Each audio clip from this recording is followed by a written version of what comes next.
Let me ask you something. How many times a day do you think you check your phone? Well, the average is something like 96 times. That's about once every 10 minutes. It's the first thing we do when we wake up, right? Before our feet even hit the floor, we're online. But what if one day we weren't? I mean, really think about that.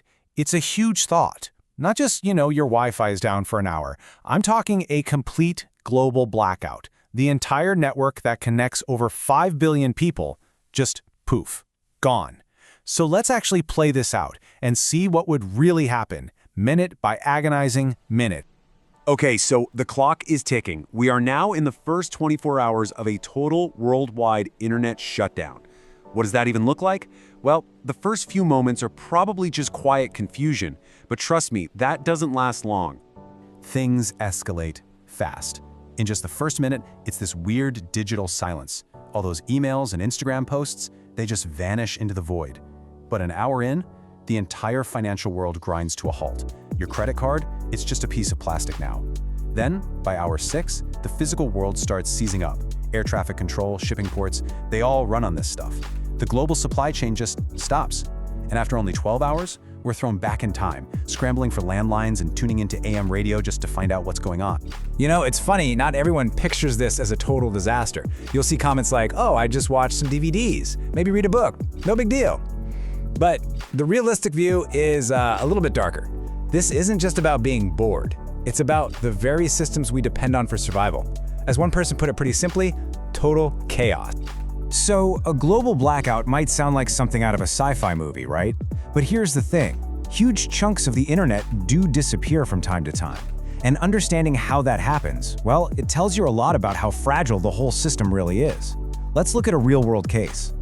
I'm sure you remember this. For about 6 hours, a massive piece of our digital world just vanished. And this wasn't some sophisticated hack or a physical attack. Nope, it was a self-inflicted wound. A simple configuration error that completely disconnected Facebook's entire digital empire from the rest of us. It was a wake-up call that showed just how possible a huge outage really is. So how on earth did that happen? Well, it all starts with this thing called BGP, or Border Gateway Protocol. The easiest way to wrap your head around BGP is to think of it like the internet's GPS or its postal service. It's the system that's constantly telling all the different networks the absolute best and fastest routes for your data to take to get where it's going. Without it, your data is completely lost. And the other piece of the puzzle is DNS, the domain name system. Now, if BGP is the postal service that finds the routes, DNS is the address book. It's what translates a name we can understand, like Facebook.com, into the long string of numbers, the IP address, that computers need to actually find the server. So here's the chain reaction that brought it all down. It started with a simple, routine maintenance command that went horribly wrong. That one command caused Facebook to suddenly pull all of its BGP routes. So in an instant, the internet's postal service had no idea how to get to Facebook's neighborhood. It was literally like the entire company was erased from the map. Because of that, the DNS address book couldn't find the address for Facebook, or Instagram, or WhatsApp. And for us, they just didn't exist anymore. The ripple effect was just massive. I mean, look at this chart. It shows what happened next, what experts called a DNS tsunami. Every single app on your phone, every web browser, all at once started screaming, "Where's Facebook? Where's Instagram?" over and over and over. DNS services like Cloudflare saw their traffic spike by 30 times. It just goes to show you, when one big piece of the internet breaks, it puts an unbelievable amount of strain on everything else. And look, this is about so much more than just social media going down. The exact same vulnerabilities exist in our most critical services, and when those systems go down, the consequences are way, way more severe. Just take a look at healthcare. This quote from the Massachusetts General Hospital Center for Disaster Medicine, it's pretty chilling. They say that an unplanned IT downtime event can be just as serious a threat to a patient's safety as a total power outage or the medical gas failing. Let that sink in. That's the level of dependence we're talking about here. And this is what that actually looks like on the ground. When the digital systems that manage everything from patient records to medication schedules go dark, hospitals are literally forced to go back to pen, paper, and what people can remember. In that kind of high-stakes, fast-moving environment, the potential for a catastrophic mistake is just huge. And these are just a few of the high-risk processes that become incredibly fragile. I mean, think about it.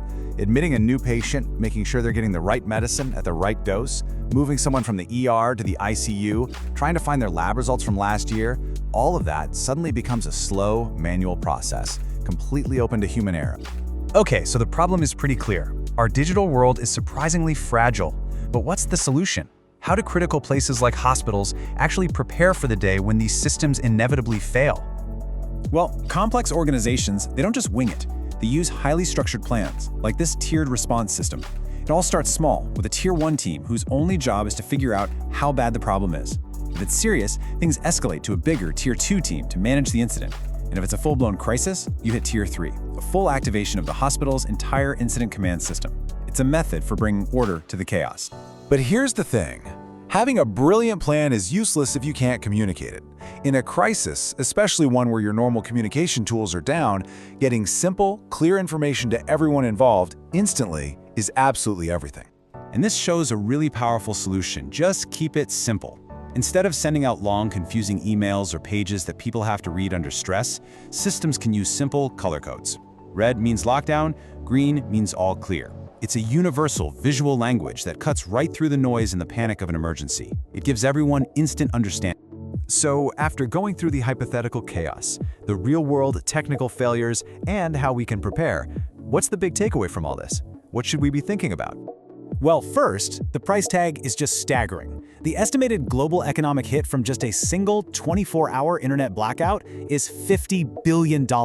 And that number, that's frozen supply chains, lost sales, and a complete stop to the digital economy that really drives our world now. Ultimately, it comes down to this. Our hyperconnectivity is both our greatest strength and our single biggest vulnerability. We've built this incredible modern world that runs on a digital foundation. But that foundation is way more complex and way more fragile than most of us ever realize. And that really leaves us with one final, and I think pretty critical question. Our entire world is built on this digital promise of constant, reliable connection. But that promise, it isn't a guarantee. So are we, as a society, as organizations, and yeah, even as individuals, are we truly prepared for the day it breaks?